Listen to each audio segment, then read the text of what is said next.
Fala pessoal, tudo bem? Começando mais um Coruja 105 Cast. Como você sabe, eu tenho sempre recebido aqui pessoas relevantes que têm conteúdo e muita história para contar. E hoje não é diferente, estou aqui com o Milton Yuki. Ele vai contar um pouco da história dele, trazer um pouco de referência pra gente, inspiração. Quero agradecer, Milton, por você estar aqui. Obrigado, viu? Rafa, é um prazer enorme estar aqui com você, participando desse episódio. Espero poder trazer aqui algum conteúdo que possa ser útil para as pessoas que estão nos assistindo. Com certeza vai ser. Tô aqui já, antes de começar a gravar, já inspirado, lembrando de histórias aqui do passado. Já lembrei também do meu pai, que contando também como que a gente conseguiu aí conectar as duas pessoas. E quero ouvir um pouquinho aí como é que foi essa história, como é que nasceu, de onde veio, meio aquela coisa contando um documentário, resumindo. Qual que é as primeiras páginas desse livro aí do Milton Yuki?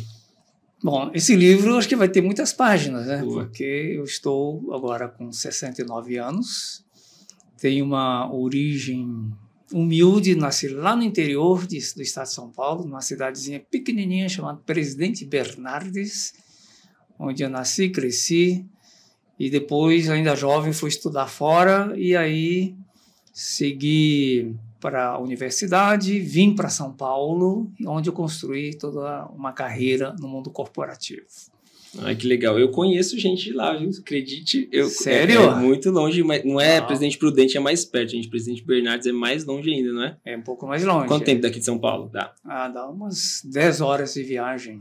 Nossa, e como que era essa época lá, Milton, assim... Eu sei que ainda lá é um pouco já mais interior, mas como que era essa... É bem interior.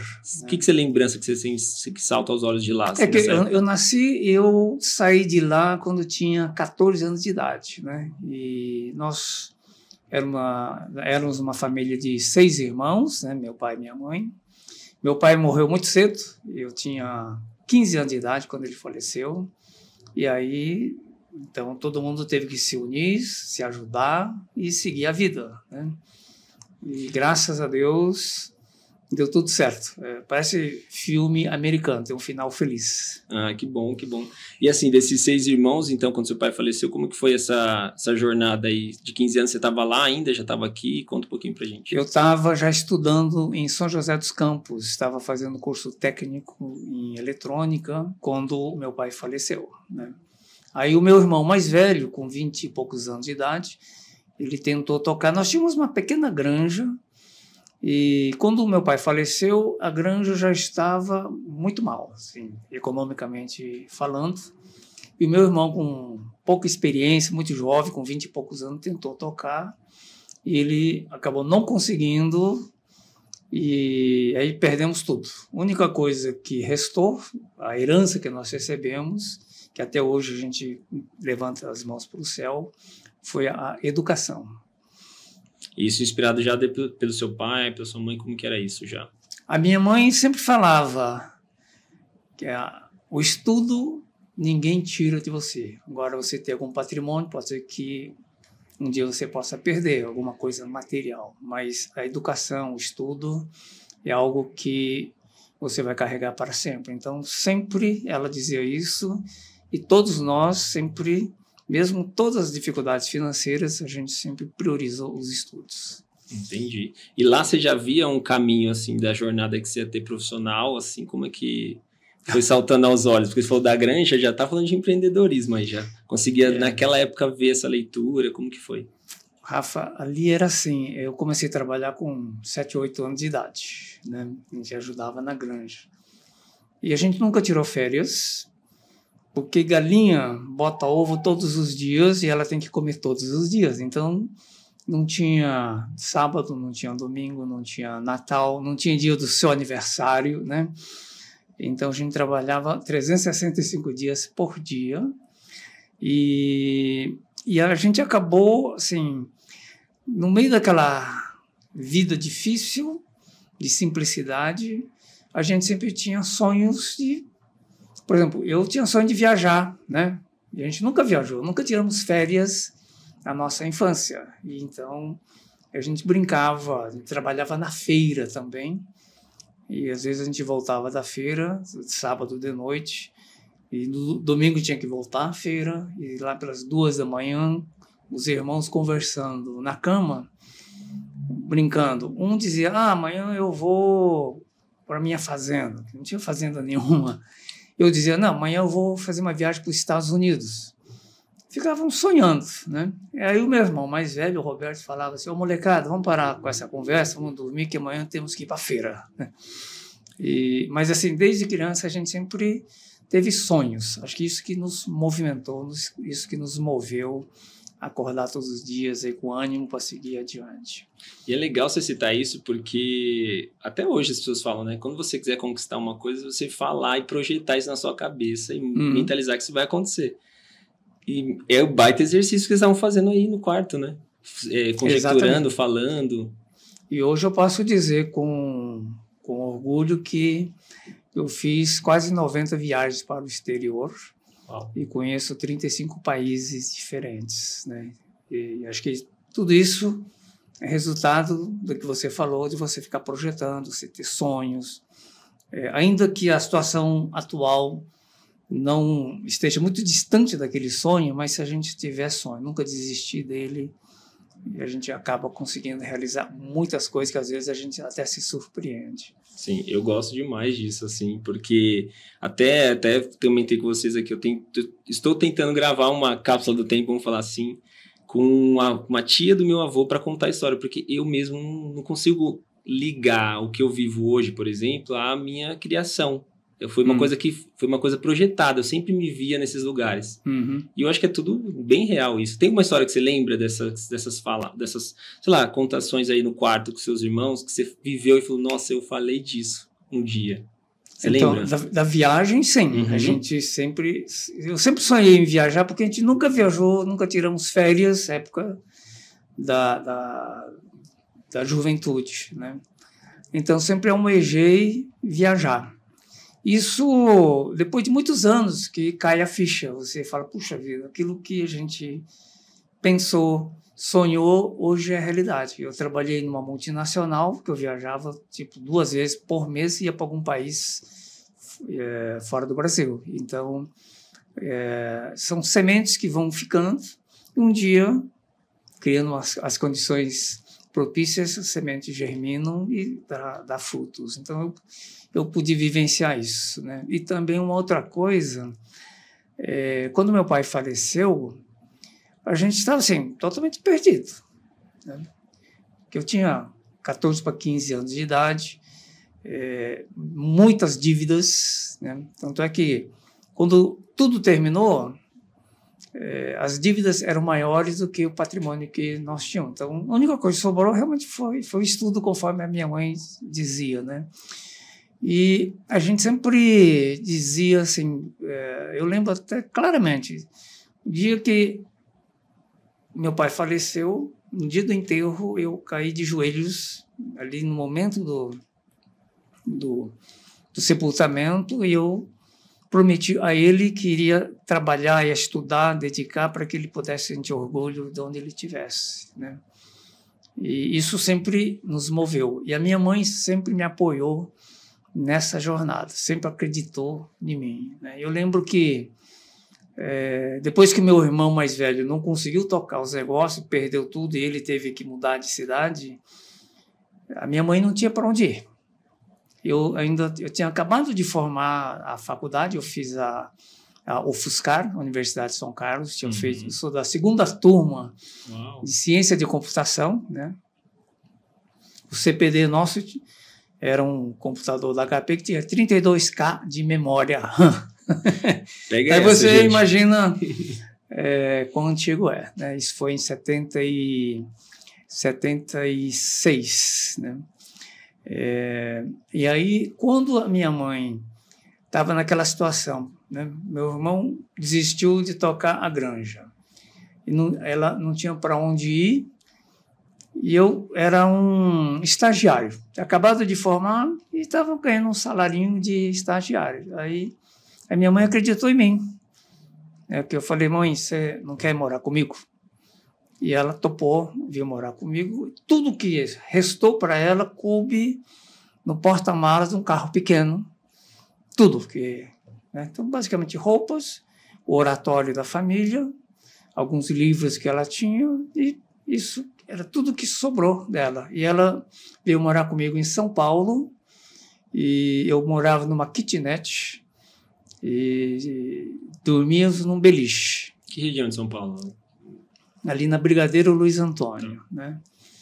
Dormíamos num beliche, ela embaixo e eu na parte de cima. E assim a gente começou a vida. E ela acreditou em mim. E desde então a minha vida foi aos poucos melhorando. A gente fazia estágio durante a semana, final de semana dava um jeito de arrumar algum trabalho, dava aula de programação de computador. E assim a gente foi até que acho que a vida sorriu para a gente e a gente acabou até chegando em cargo de direção de instituições financeiras. Fui diretor do Unibanco, fui vice-presidente da rede, né, a antiga Redcard, fui diretor da Cisco para a América Latina e, enfim, a gente conseguiu realizar muitos sonhos. Muito bom você falar assim, né? A vida sorriu para mim, mas assim, para a gente, na verdade, não tem outro resultado, né? Até tem não sei quem que foi que falou, assim, aquele investidor, sobre você fazer tudo e acordar cedo e trabalhar é a receita do sucesso, né? Então, você se esforçar para isso, uma hora chega, não tem como, né? Lá no começo, todo começo é muito trabalho, não é diferente disso, né? Porque eu acho que acontecer fatos desafiadores acontece com todo mundo, né? Agora, a forma como você encara aquele fato, às vezes é um fato aparentemente negativo, é isso que vai depender o futuro de cada um, né? Se a gente tiver um sonho, a vontade de vencer maior do que eventualmente algum sofrimento que a vida oferece, a gente chega lá, ou seja, dá para você construir, pavimentar uma jornada de vida vencedora. Se o teu sonho, você nunca desistir dele e você está sempre disposto a pagar o preço que você tem que pagar para realizar esse sonho, acho que todos, sem exceção, todo mundo que assiste pode conseguir realizar coisas bem interessantes na vida. Muito bom. Quero te fazer uma pergunta assim, por exemplo, eu tenho 3 filhos atualmente, né? E atualmente não, porque agora acabou mesmo, fechei a fábrica. Como que é essa gestão? Porque você está me contando a história desde, né, de quando você tinha os seus irmãos, você veio para cá com sua mãe. Como que é cuidar ou gerenciar isso da vida profissional, né, e dar atenção também para a família quando ela vai se formando? Como que você fez isso? Conta pra gente. Essa é uma pergunta, Rafa, de $1 milhão. Acho que na jornada da vida a gente tem que dar foco em algumas coisas e ao longo do tempo a gente busca sempre esse equilíbrio, né? A questão pessoal, questão familiar, profissional, financeiro, enfim, a gente tem que buscar esse equilíbrio. E para isso você precisa ter foco. Tem um momento da vida que você tem que dar muito foco na parte profissional e você construir uma base que vai permitir você estar sempre buscando esse equilíbrio, né? Eu, felizmente, tenho uma esposa que sempre me acompanhou, sempre me ajudou. Então, nos momentos que eu tive que dedicar, eu sou um dos criadores do Unibanco 30 Horas, que é aquele conceito de 6 horas na agência e 24 horas em casa, no computador, no celular, né? Então, esse conceito do Unibanco 30 Horas. Eu lembro que quando os meus filhos me visitavam lá no banco, no escritório, eles perguntavam: pai, você não trabalha, só fica aí no computador, fica só conversando com as pessoas? Então, esse era o conceito dos filhos. Eles perguntavam: pai, quando é que você vai trabalhar 6 horas no banco e dedicar 24 horas para nós, né? Então, tem momentos que a gente realmente teve que dedicar fortemente para a atividade profissional, e aí a esposa, a sua companheira, o seu companheiro tem que acompanhar e ajudar. Então, eu tive a sorte de ter uma esposa que sempre me acompanhou, me apoiou em todo momento da minha vida. Muito bom, eu também tenho a Carol lá e sem ela a gente não é nada, eu não faço nada. E os meninos perguntam isso pra mim também: pai, você já parou de trabalhar? E a pergunta agora é diferente, né? Porque eles me veem no computador e no celular, já me falam que eu estou trabalhando. Pai, você já parou de trabalhar? Porque você fica aqui o dia inteiro no celular e no seu computador, porque mudou. Mas é um desafio, né? Dessas jornadas, teve alguma que você lembra assim, que você falou: meu, fiz uma boa escolha, o foco foi correto, de conquistas ou alguma coisa que você viu da sua família também que você achou, cara, isso aqui eu acertei? Acho que eu tenho vários episódios da vida que eu poderia estar comentando, né? Uma coisa que eu consegui, por exemplo, na carreira profissional, eu sei que tem muita gente aqui que está nos assistindo, que está projetando uma carreira profissional.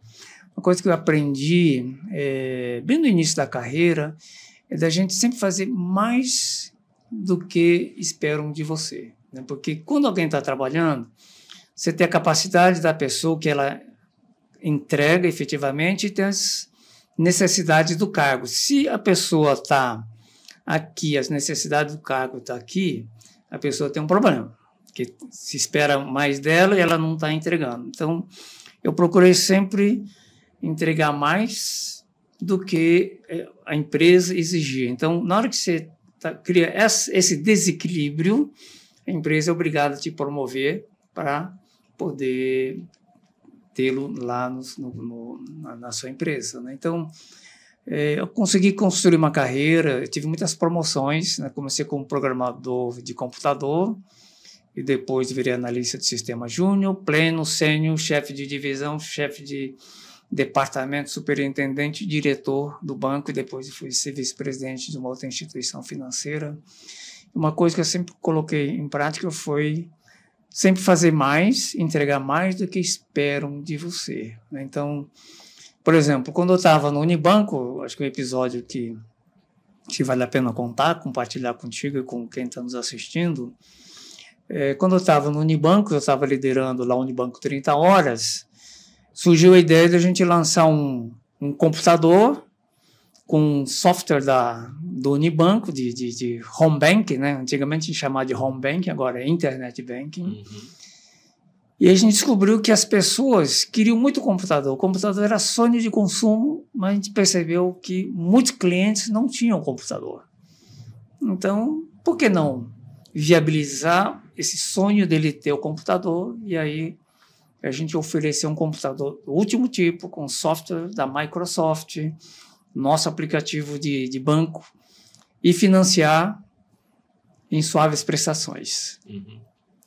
Quando a gente lançou essa ideia, surgiu a ideia de convidar o Bill Gates, que era o dono da Microsoft, para fazer o comercial. Isso surgiu durante uma meditação que eu estava fazendo. E quando surgiu essa ideia, muita gente falou: meu, você está louco, você acha que, né, isso é um sonho impossível.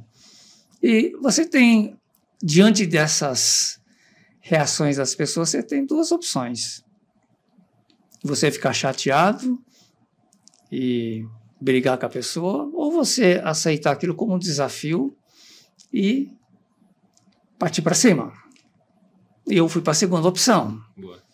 Eu resolvi aceitar aquele desafio, né? Lógico que na hora você fica chateado com o teu colega, o cara era o vice-presidente, mas aí pensando bem, eu falei, acho que ele fez uma provocação, por que não transformar isso numa energia positiva e que vai motivar, vai te dar mais força para você ir à frente. Aí foi o que eu fiz, eu consegui, num evento da Microsoft lá nos Estados Unidos, consegui tomar café com ele. Era uma mesa com umas 10 pessoas. Se eu tivesse sentado do outro lado da mesa, não ia ter oportunidade de conversar com o Bill Gates, mas tem pequenos detalhes que fazem uma baita diferença. Eu sentei do lado do Bill Gates, num café da manhã. Tinha muitos clientes, muitos executivos. Eu consegui sentar do lado do Bill Gates e, enquanto toma café, conversando e tal, a gente aproveita para falar. Aí eu convidei o Bill Gates para fazer o comercial do Unibanco, que ia ser um tremendo de um sucesso, um baita de um projeto. Era a primeira vez que um banco ia oferecer em larga escala computador pessoal. E naquela época era sonho de consumo e também naquela época 50% dos softwares do PC, do microcomputador, era pirateado no Brasil. Então o Bill Gates tinha todo interesse em participar daquele projeto. Aí eu falei, Bill Gates, gostaria que você participasse desse projeto gravando comercial.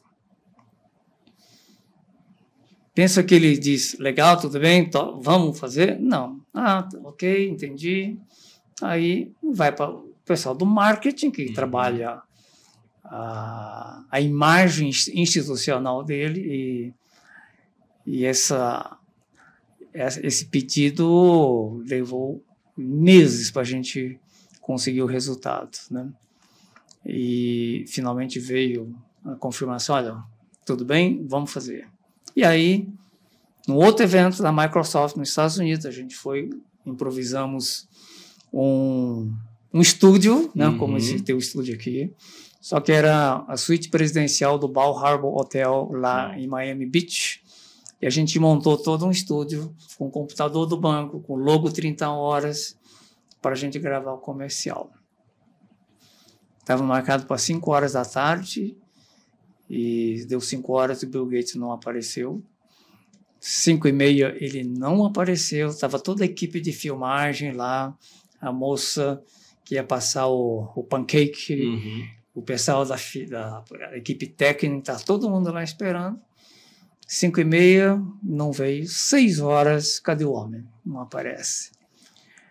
E a gente sabia que 6:45 ele tinha que estar lá no grande salão, porque ele ia fazer o opening, a abertura do evento para 4.000 pessoas, então, bem antes das 7 horas, ele tinha que estar lá. E o diretor de filmagem dizia, com um ator profissional, a gente leva 1h30 para gravar o comercial. Aí, quando parecia que estava tudo perdido, era 6 horas, o homem não aparecia. Você sabe o que eu fiz? Ligou para ele. Eu rezei. Ligou para a pessoa certa, então. Aí eu rezei, não tinha o que fazer. Tudo que tinha que ser feito tinha sido feito, está tudo pronto. E acredita que logo depois aparece Bill Gates, com a comitiva dele, e ok, vamos gravar, lá, tudo bem, vamos gravar, mas ó, você tem 15 minutos. E na hora que ele sentou, ia começar a gravação, o diretor de produção botou a mão na cabeça e soltou um baita palavrão que eu não vou poder reproduzir aqui, e falou, Bill Gates está fora de quadro. Ele é um pouco mais baixo do que... toda a iluminação, tudo. Sim. Né? Isso. E ele falou, não consigo mexer na câmera, porque a câmera já está fixada, porque a gente não podia correr risco, então está fixado, não consigo mexer. E naquela época, Rafa, que você é jovem, você acho que nunca viu uma lista telefônica. Já vi, já. Já viu? Já. Tenho 34 anos, mas eu lembro. Tinha lista telefônica lá no cantinho. Aí pegamos a lista telefônica, Mr. Gates, sorry, pá. O bumbumzinho dele subiu. Subiu um pouquinho, aí o diretor de produção falou, legal, vamos gravar. Uau. Gravamos. Gente, pausa para isso aqui. Você imagina você parar um baita hotel, toda a infraestrutura, chamar a pessoa mais influente, assim, acho que até hoje ele deve ser uma das pessoas mais influentes da tecnologia, e falar, meu filho, senta aqui na lista telefônica, que mal sabíamos a gente, né? Naquela época já tinha internet, já estava, né? Tava falando do banco. Olha isso, a pessoa... eu consigo fazer várias linhas de conexões que eu não consigo nem expressar. Que legal. Continua, por favor. E aí, ele sentou, gravamos, foi uma única vez, e ele levantou, despedimos, e ele correu lá para fazer a abertura do evento, né? E essa imagem eu tinha já mentalizado, muitos meses atrás, imaginando você ligar a televisão, na época o Fantástico era um programa que era assistido por todo mundo domingo de noite, então eu imaginava você ligar a TV, o programa do Fantástico, e apareceu o comercial com o Bill Gates, e foi exatamente isso que aconteceu, né? Eu reuni com a minha família, assistimos, e esse programa foi um tremendo sucesso, virou um case internacional, eu atendi um jornalista do The Wall Street Journal, que é o jornal mais importante desse negócio do mundo, ele veio conhecer o case aqui no Brasil.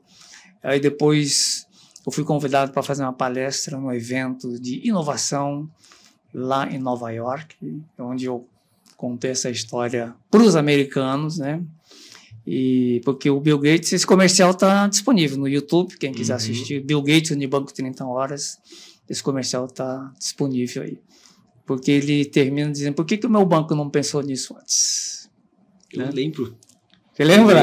Assim, eu não era dessa época, mas eu lembro dessa frase. Eu falei, não me é estranho, eu lembro dessa propaganda. Agora, essa frase foi assim, sensacional para a época. Porque foi, acho que, uma das primeiras propagandas que faz não uma acusação, mas assim, você acaba meio que cutucando o concorrente. Isso exatamente. Foi demais, assim. E nós lançamos agora, no final do ano passado, um livro, eu mais outros ex-executivos do mercado financeiro, dos grandes bancos, e nós lançamos um livro falando sobre a inovação no mercado financeiro brasileiro, né, que hoje é referência mundial. Se tem alguma coisa para a gente se orgulhar aqui no Brasil, é o sistema financeiro, né? E aí esse livro conta toda a história, e essa história está nesse livro, onde executivos de bancos ousaram, inovaram e construíram o que a gente tem hoje, que é referência mundial. Eu já ia te perguntar isso, porque eu vi, assim, né, óbvio, de uma forma muito fora do mercado financeiro, mais da parte de comunicação, mas eu vi recente várias movimentações, assim, do tipo que uma marca foi lançada pequena e fez um trabalho de brand e as pessoas acabavam acreditando que aquela empresa, aquele banco, aquela instituição era maior do que uma que já está há muito tempo no mercado. Como que você vê isso? Assim, eu vejo como uma falha de posicionamento de marca, porque aquele banco sempre foi grande, sempre teve responsabilidade, enfim, é muito maior do que esses que estão começando. Como que você vê? Porque você estava por trás já dessa... Sim. Por exemplo, naquela época, Rafa, o Unibanco era um banco médio. Nós tínhamos 600 agências e nós competíamos com bancos bem maiores que tinham 2.000, 3.000 agências, né? E para abrir uma agência bancária naquela época custava $1 milhão por agência entre investimentos e operação no primeiro ano. Então o Unibanco não tinha cacife para abrir agência. E naquela época a gente já visualizou que o banco abre 6 horas por dia e abre exatamente no horário que você tem que trabalhar, né? Por que não usar computador, usar telefone, usar outros meios baseados em tecnologia para você atender o seu cliente, ao invés de você obrigar o cliente a ir numa agência bancária, filas. Então, naquela época, a gente já vislumbrou um banco funcionando round the clock, ou seja, 24/7, sem que as pessoas perdessem tempo em filas em agência, né? E talvez... Naquela época, isso era muito... a gente estava, acho que, muito avançado na época, né? Porque ainda a gente tinha, naquela época, uma situação que a gente passou por um período de hiperinflação no Brasil.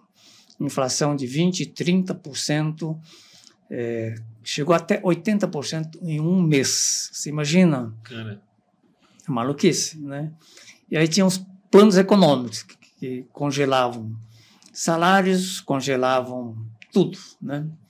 E as pessoas, e quando aconteceu um plano desse, havia corrida aos bancos. Os clientes iam para o banco para saber se o dinheiro estava lá, né?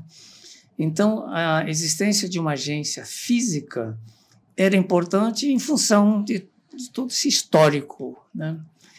E aí o que aconteceu é que, com o passar do tempo, as pessoas descobriram que não precisava ter uma agência física. Tanto é que vocês estão vendo, quem está assistindo deve estar vendo muitas agências bancárias sendo fechadas, porque custa muito caro, né? Então, nós estávamos além do tempo naquela época que a gente apostou em canais eletrônicos ao invés da agência tradicional, né? E hoje já é uma realidade. Hoje os bancos não precisam mais de agência, né?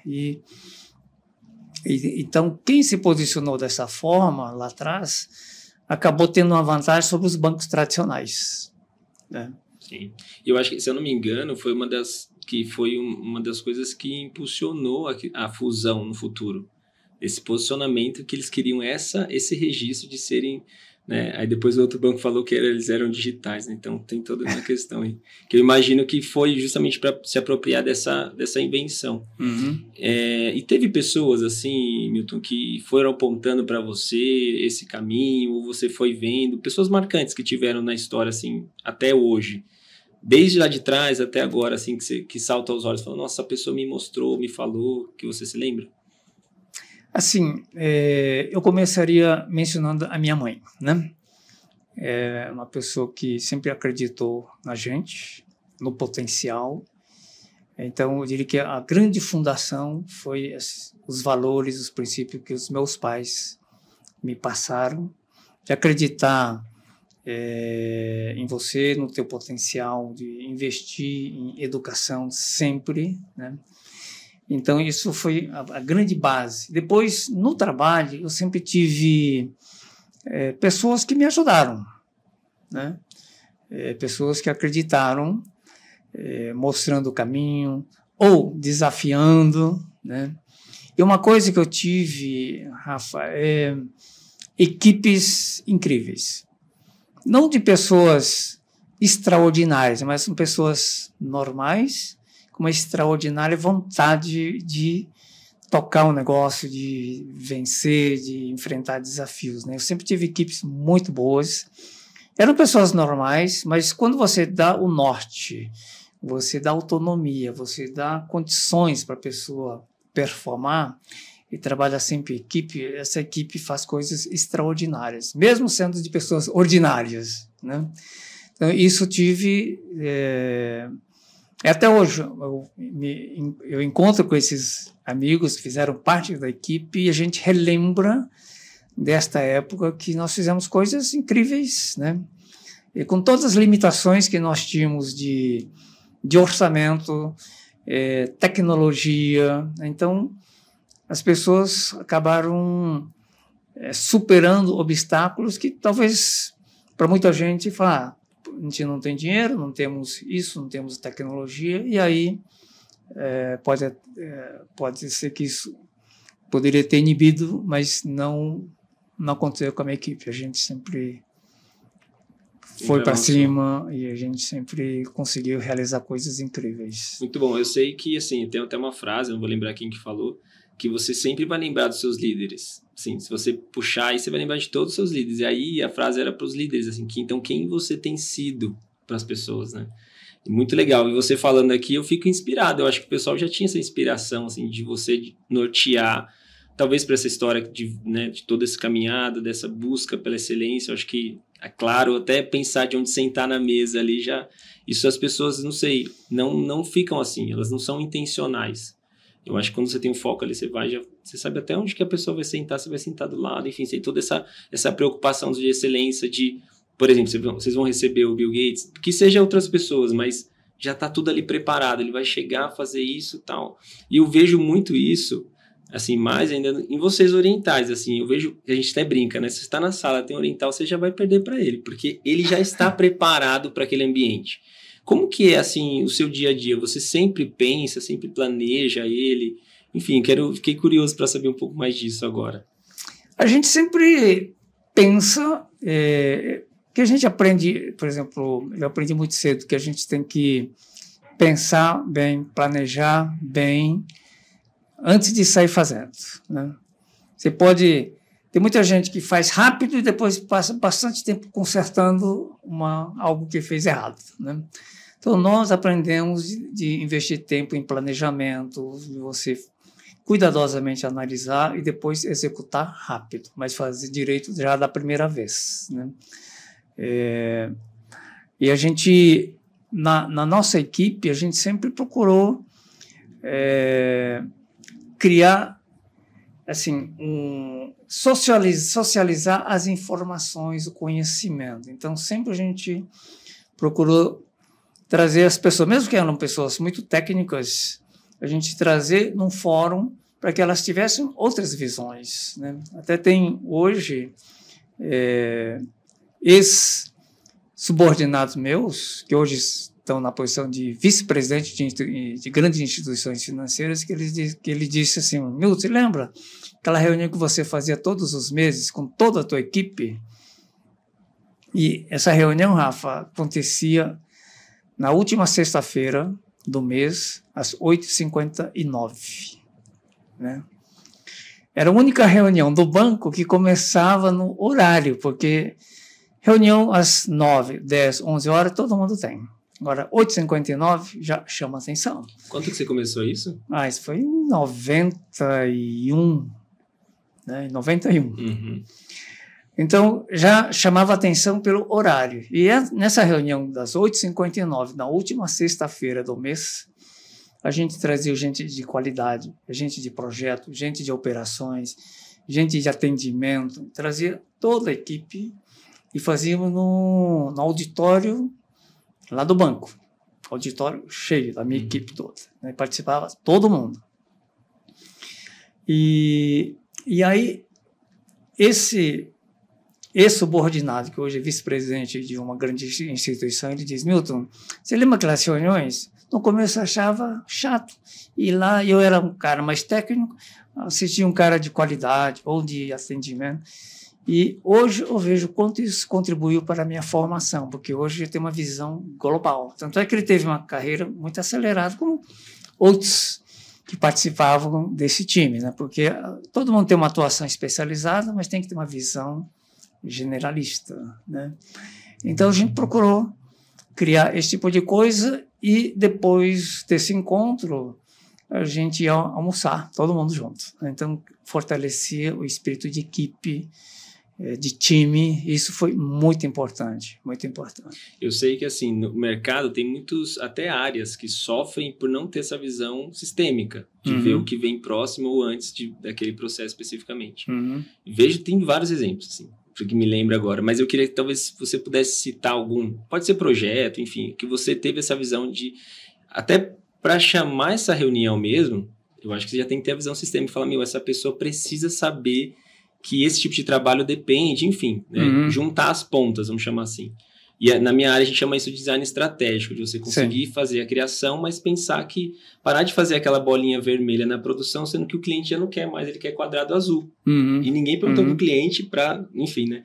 Tem vários exemplos, Havaianas, que mudou a fábrica ali totalmente por conta da produção, de mudar de cor, enfim. Você lembra de algum caso que você meio que salvou juntando uma pessoa com a outra ali, falando, vocês precisavam ter falado? A gente teve, olha, uma coisa que a gente fazia muito eram projetos, porque o Unibanco 30 Horas foi uma iniciativa do banco que envolvia a área de marketing, a área de produtos, a área de sistemas, a área de atendimento, enfim, e até de logística, né?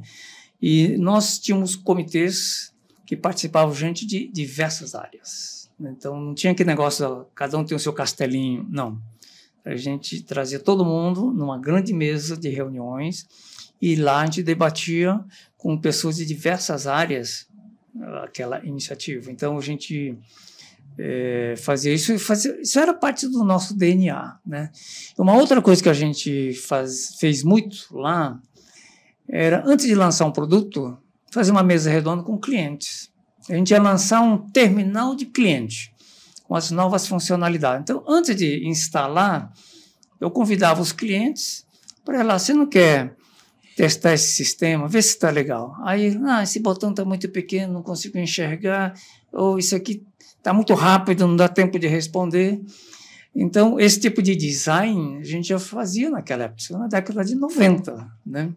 E os clientes participavam e, cara, assim, eles vinham com umas ideias que, às vezes, o técnico não tinha sequer pensado, né? Mas ele já trazia a visão de cliente. Então, a gente fazia isso bastante. A gente fazia grupos com grupo de clientes para discutir até marcas, né?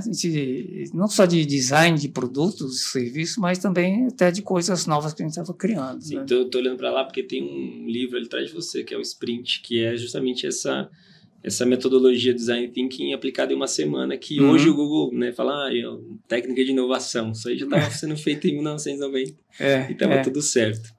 Que legal. Então, assim, nessas reuniões tinha uma agenda específica, só é basicamente como se fosse essa metodologia que eu citei agora, de olhar o problema, soluções, vai sugerindo ali? Ou tinha alguma coisa que você acabou criando de metodologia dessa agenda da reunião, por exemplo, você lembra?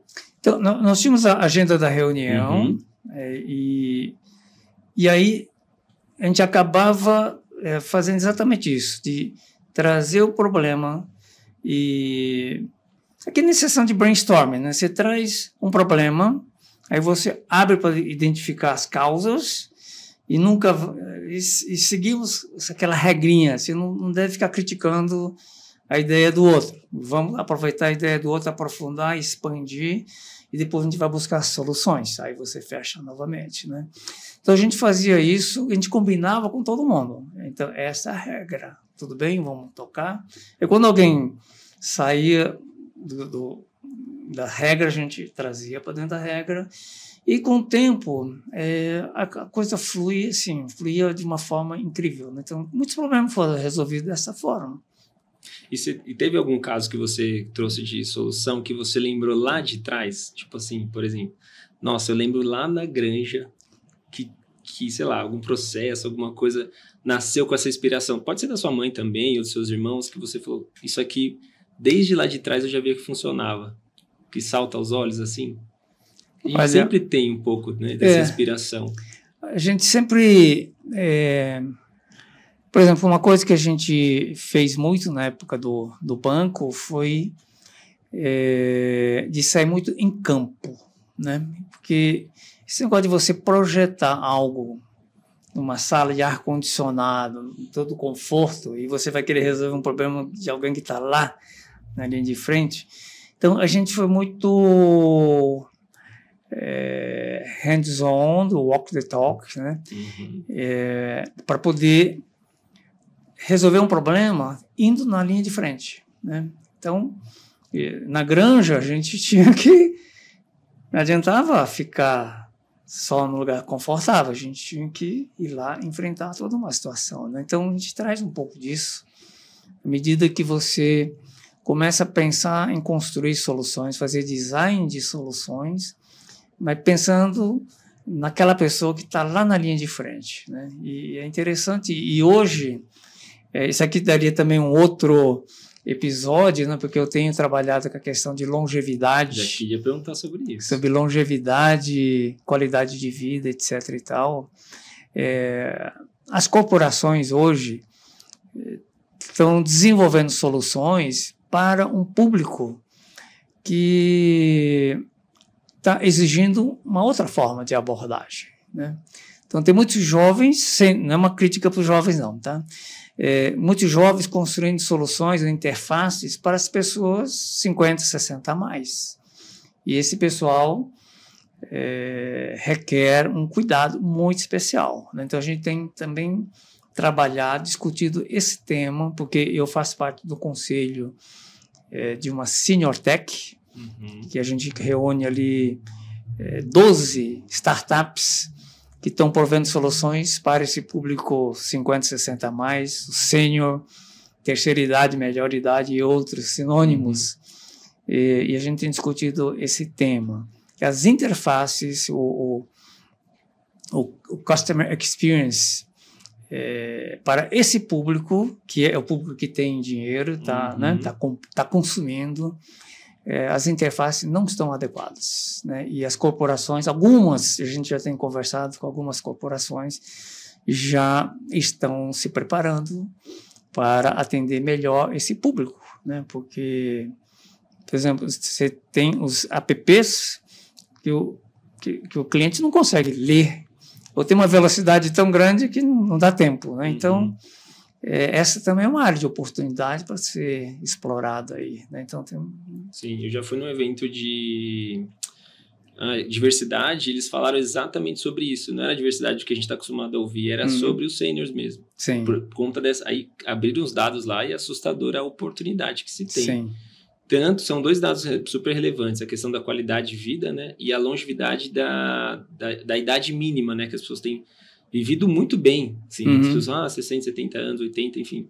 É muito bem, a pessoa está viajando e fazendo jornada de travel, literalmente skin the game mesmo assim, e totalmente off-road, super sênior. E assim, não precisa talvez de tanta, assim, como que eu posso dizer? Muitas preocupações de questão de locomoção, enfim. É normal, só que aí tem a diversidade de poder, a clareza. Por exemplo, eu dei um exemplo, você vai no hotel, você vai abrir lá o menu ou vai vai discar na recepção. Aí o hotel todo chique, elegante, a letra minúscula, gente. Exatamente. É maluco, né? Nem a gente que é jovem às vezes consegue ler, porque é para ficar elegante. E, na verdade, você precisa encontrar de uma forma de deixar clean pro sênior, que é o cara que vai viajar mesmo nesse hotel.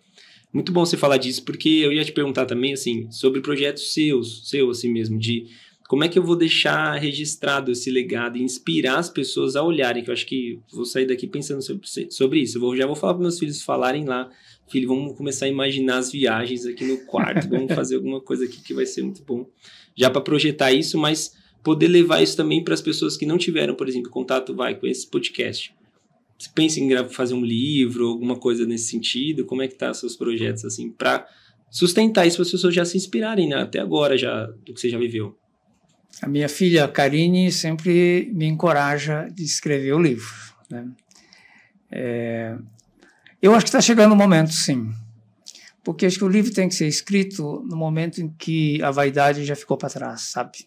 Tem gente que quer lançar livro para massagear o ego, e eu acho que já passei dessa fase. Então, e preocupar realmente naquilo que você falou, de deixar um legado, né?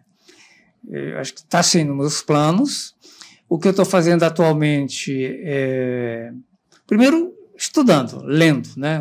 Estou levando muito a sério o lifelong learning. Uau. Lendo muitos livros, né? Termina um, já leio outro e outro. Então, eu já estou talvez na minha 6ª para 7ª profissão, né? Comecei como analista, programador, hoje estou em conselhos, né?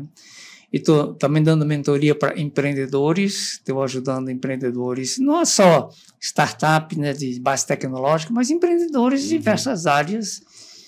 É incrível, Rafa, que coisa que para a gente é normal, porque a gente trabalhou em grandes bancos, multinacionais, empresas excelentes, a gente aprendeu as boas práticas de gestão, né? E isso tem muito valor para quem empreende, para quem toca o negócio. Então, eu tenho ajudado muitos empreendedores, eu tenho dado mentoria para os empreendedores, e outra coisa que a gente tem feito é pegar esse conhecimento que a gente tem e levar para as pessoas, né? Ou através de mentoria, ou através de livro, ou dando assessoria para empresas, que tem muitas empresas muito boas, que não são empresas listadas na bolsa, empresas médias ou pequenas, são excelentes, fazem um belíssimo trabalho. Tem empresa que eu estou ajudando, que tem 75 anos de vida, de história, né? E são empresas que têm muito a ensinar para quem vai empreender. Então, a gente está trabalhando com esse pessoal. Uma outra coisa que a gente tem ajudado é a questão da sucessão. Empresas que, quando passa da primeira para a segunda geração, da segunda para a terceira geração, sempre enfrentam muitos desafios, muitos desafios. E aí, como é que você vai perpetuar aquela empresa, né? Se não, às vezes não tem sucessor.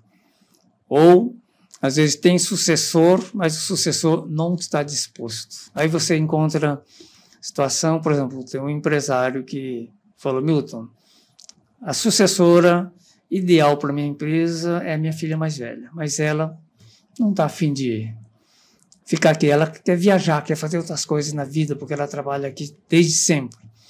Agora, o meu filho, que cuida da área de finanças, ele quer ser sucessor, mas se eu entregar a empresa para ele, eu acho que vamos ter problema. Então, às vezes, você tem pessoas que estão afim e não estão preparadas, ou tem gente que está preparado, mas não está afim de tocar a empresa. Então, como é que você resolve isso? Então, a gente tem que procurar também... É tudo em família, tranquilo resolver. Só que não, né? Só que não. Milton, uma coisa super legal que você falou assim, sobre a questão de essa sucessão familiar e essa consultoria, tudo.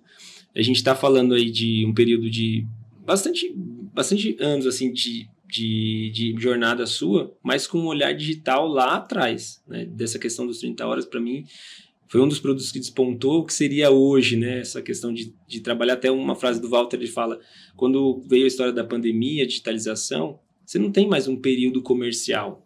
Toda hora é hora de fazer negócios, e agora com a questão do Pix também, né? Então não tem mais aquela coisa da agenda para cumprir.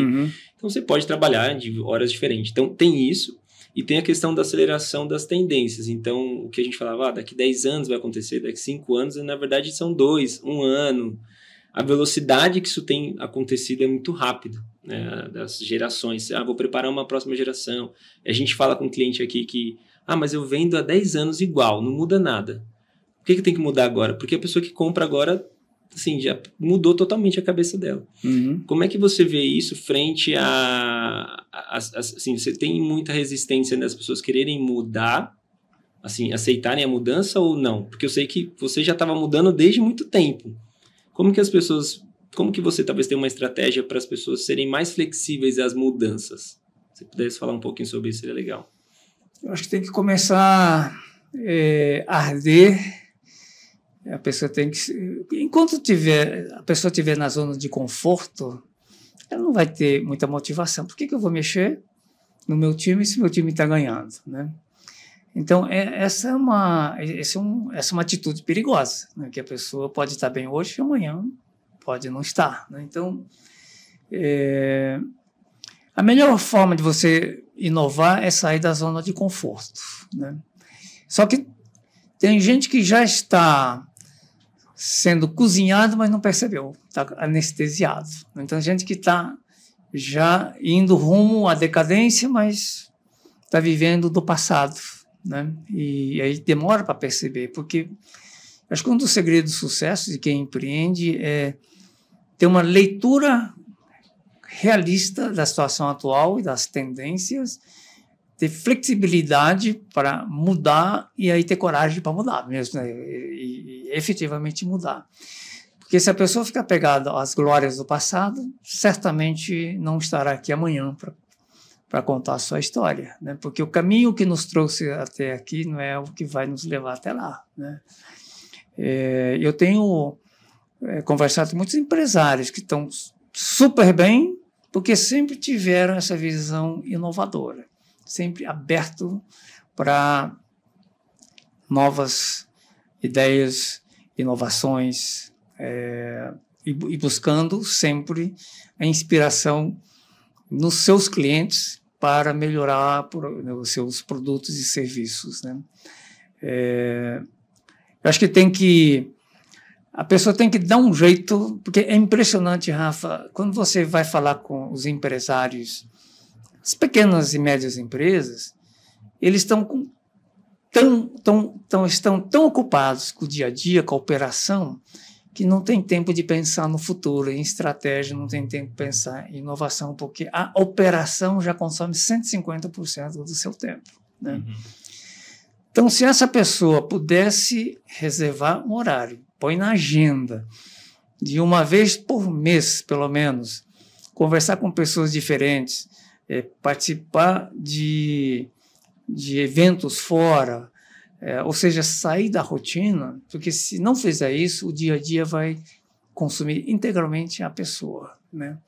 Eu tenho falado com uma empresa, ajudado uma empresa, uma vez por mês a gente faz isso, a gente vai lá, eu vou fazer o papel de provocador, né?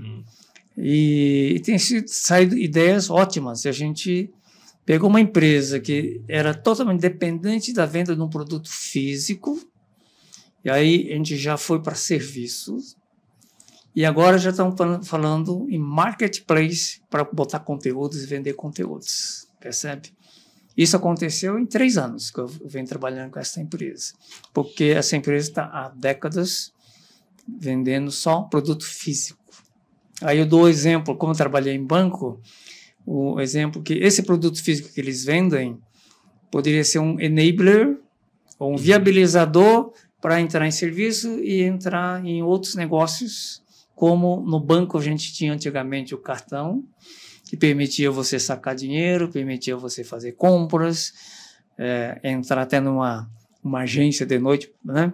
Ou seja, passa a ser um viabilizador de serviços, mas não depender mais da venda física de um produto. E você, com isso, levar a empresa para outro patamar e ficar menos dependente de coisas físicas, né? Porque com a digitalização, o valor está em outras coisas, não mais nas coisas físicas, né, materiais. Muito bom, porque você tem velocidade de compra, né? E é uma coisa de entrega assim Exatamente. A um clique de fato. Você clica e já recebe. É muito bom.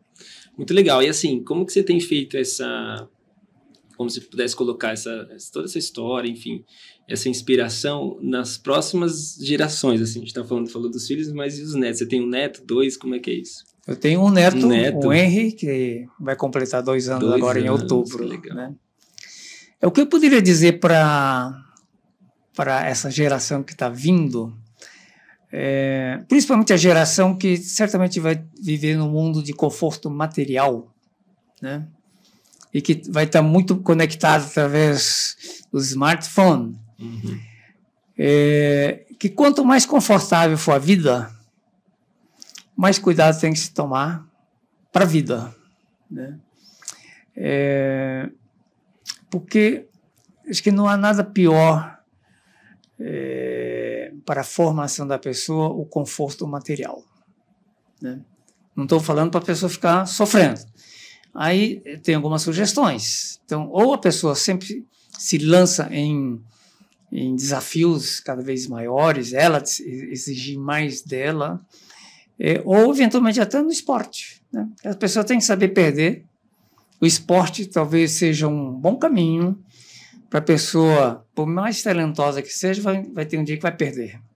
Então, enfrentar esses desafios, essas frustrações, e ela crescer, aprender a partir disso. Então, em japonês tem uma frase, traduzindo mais ou menos, é o seguinte, em relação à educação... Fala em japonês para a gente aprender, depois você fala a tradução. Quando você tem filhos, você tem 3, né? Em japonês tem uma frase meio pesada, mas você entende o espírito da coisa. Mesmo pagando, faça os seus filhos passarem por desafios, ou até alguns sofrimentos, mas não sofrimento que vai destruir a pessoa, né? Mas algum desafio que vai fazer com que ela passe por experiências que vai fazer ela crescer internamente, né? Mesmo pagando. Então, pode ser até, você paga o intercâmbio, quando seus filhos forem adolescentes, paga o intercâmbio para passar um tempo fora do Brasil. Vai sair do conforto. A Karine, minha filha mais nova, terminou o colegial e foi estudar no MIT. Então, apesar de ser o MIT, talvez os primeiros meses foram difíceis, muito difíceis, né? Talvez pudesse, se a pessoa quisesse ficar no conforto de casa, talvez a vida não teria sido tão incrível como está sendo para ela. Então, ela foi estudar fora, eu sei que passou por muitas dificuldades, e isso fez ela crescer, né? Então, isso acabou lapidando como uma pessoa para enfrentar a vida. Então, se a gente puder dar uma dica para os pais, assim, estimular os filhos a enfrentar situações novas, quer seja no esporte, quer seja no intercâmbio, ou alguma coisa diferente, para extrair todo o potencial do filho, né? Porque na zona de conforto não há progresso, né? Se você deixar um filho, porque certamente todos os pais, né, amam os filhos, querem o melhor para os filhos, mas se deixarmos eles sempre no conforto de casa, comidinha quentinha, água, chuveiro quentinho, tudo confortável, os filhos não vão desenvolver. Por isso que há casos de famílias riquíssimas que têm filhos medíocres, porque ficaram sempre na zona de conforto, né? Então, a gente tem que proporcionar experiências para os filhos para que eles possam mostrar que tem um potencial a ser desenvolvido.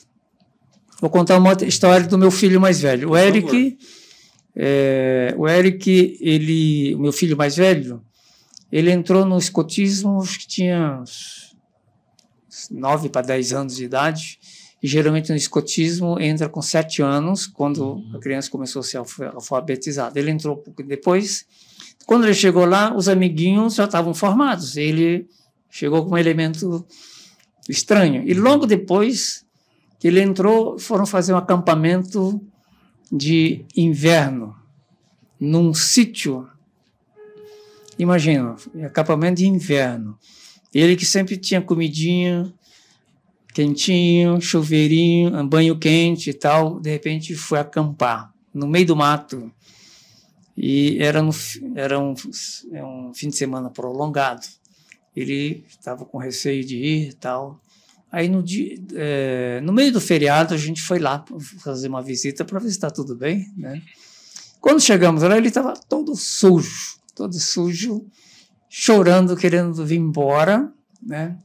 As unhas, mãos todas pretas, porque como ele não sabia fazer nada, a única coisa que ele podia fazer era lavar as panelas pretas, todas sujas, que o pessoal, tinha gente que sabia cozinhar, mas ele não sabia nada, então botaram ele para lavar as panelas. E como era frio, ele nem tomava banho, estava todo imundo. Aí quando ele nos viu, começou a chorar, dizendo, quero ir embora, estou com frio, estou com fome, enfim.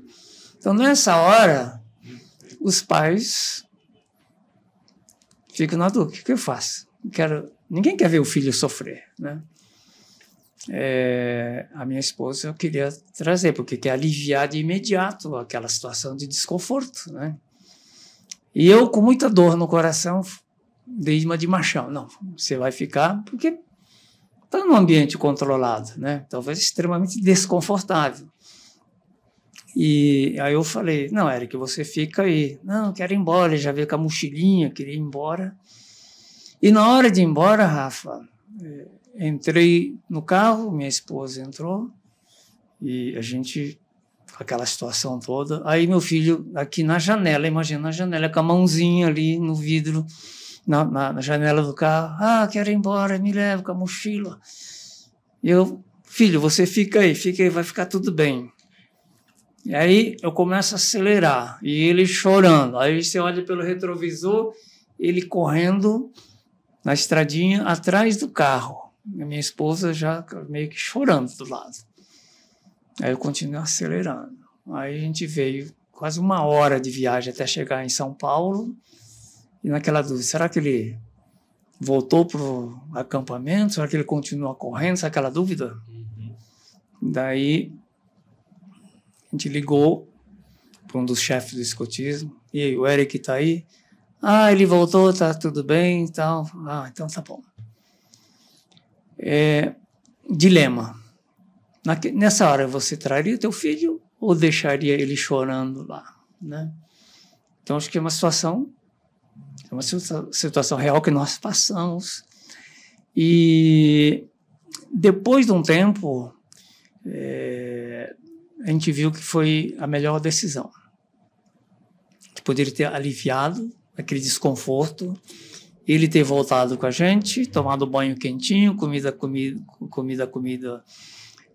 da minha esposa, e ele carregar essa frustração pro resto da vida, de não ter conseguido ficar no acampamento.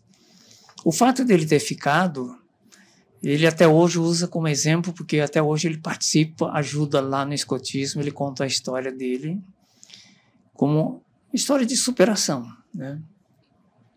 Isso foi muito importante para ele. Então, ele cresceu e utiliza essa experiência como uma experiência que ele venceu, né? Então, às vezes, a gente tem que tomar essas decisões e precisa ter muita sabedoria, né? Precisa você pensar só no amor, vambora, né? Então, ter esse equilíbrio eu acho bastante importante, né? Muito importante, e é o amor da forma correta, né? O amor que corrige, que ajusta, que fala, não, filho, eu vou te mostrar o caminho, porque o caminho não é com o pai. Agora não, é ficar aí e inspirar ele a fazer isso para outras pessoas também, demais. Já quero pôr meu filho no escoteiro, já para falar. Mas assim, a gente lá em casa, a gente também tem muito isso. E eu agradeço a Deus também por ter a minha esposa que faz a mesma cena. Nesse caso, acho que ela ia desesperadamente chorar no carro, mas ia permanecer no carro. Aconteceu hoje, assim, meu mais velho brigou com o mais novo, e aí o mais novo bateu nele. Aí eu falei, filho, é o seguinte... Aí chamei os dois e falei, é o seguinte... Se você entra numa briga com seu irmão mais novo, por mais que ele é mais novo, ele é mais agressivo, você já sabe. Se ele bater, ou você desvia, ou você aguenta. Você tá irritando ele. Uhum. A vida é assim, não é? Eu não vou ficar te protegendo. E a minha esposa já queria... Não, vamos já... Enfim, quem tem filho sabe que todo dia te coloca um chapéu de juiz, né? Você precisa ser o ditador ali, o juiz, enfim, são várias funções. É muito, muito importante. Mas muito obrigado, viu, Milton? Eu tô aqui saindo inspirado, feliz demais. Eu acho que a gente tem que marcar outros episódios. Não só para você falar mais a sua história, mas para você também compor a mesa para ajudar as pessoas, os empreendedores, né? Empresas também que vão ter contato também com esse material, que conseguem. Eu consigo trazer uma pessoa aqui que tem, vamos chamar assim, de tradição num olhar desde lá de trás, mas com um olhar também de inovação também. Lá de trás, eu acho que isso muda todo o jogo, muda tudo, assim, eu tô nesse desafio de me preparar para conseguir passar credibilidade para as pessoas de um olhar de consultor, porque as pessoas olham o consultor e falam, nossa, mas é novo, né? Mas justamente para ter esse olhar de futuro, que ainda vai vir, inteligência artificial, a digitalização, né? A empresarialização de uma pessoa só ser uma empresa, são várias tendências aí que têm surgido. E eu acho que não só eu, mas todo mundo que está olhando para o futuro precisa de pessoas iguais a você para mostrar o caminho de coisas que não mudam. O marketing não vai mudar porque está no digital. Ele só é marketing no digital, não é marketing digital, né? É marketing no digital. Então isso é muito bom também saber. Obrigado. Rafa, tem mais alguma coisa que queira falar? Rafa, conta comigo. Tamo junto. O que a gente puder contribuir. Que a melhor coisa é você aprender com os erros ou a experiência dos outros. Custa menos e dói menos, né? E o que eu puder fazer para contribuir com as pessoas que querem empreender, que estão aí tocando a vida, enfim, conta comigo, porque eu aprendi bastante coisa e o pouquinho que eu puder contribuir será, assim, uma honra para mim. Muito obrigado por me receber aqui, a gente ter esse papo super agradável e desejo muito sucesso para você também. Obrigado, muito bom. Gente, a gente fica por aqui, mas se você ficou até o final desse conteúdo, não deixa de colocar aqui, escrever, deixa a gente saber o quanto você gostou desse conteúdo também. Se tiver alguma pergunta, alguma coisa que você queira saber um pouco mais, a gente vai mandar também para o Milton para ele poder te responder. Tem alguma rede social, alguma coisa que você costuma colocar, Milton, para o pessoal te acompanhar? A gente vai deixar na descrição também, mas como é que você faz essa passagem de tanto conteúdo e tanta história? Vai começar agora isso? Como é que Eu acho que você está me incentivando a fazer isso. Eu tenho o meu Instagram, mas eu não tenho sido muito ativo, não tenho colocado muita coisa lá, mas com certeza acho que esse papo vai parar lá depois. Isso aí. E procura lá, Milton, que você vai com certeza encontrar artigos e coisas que ele fez.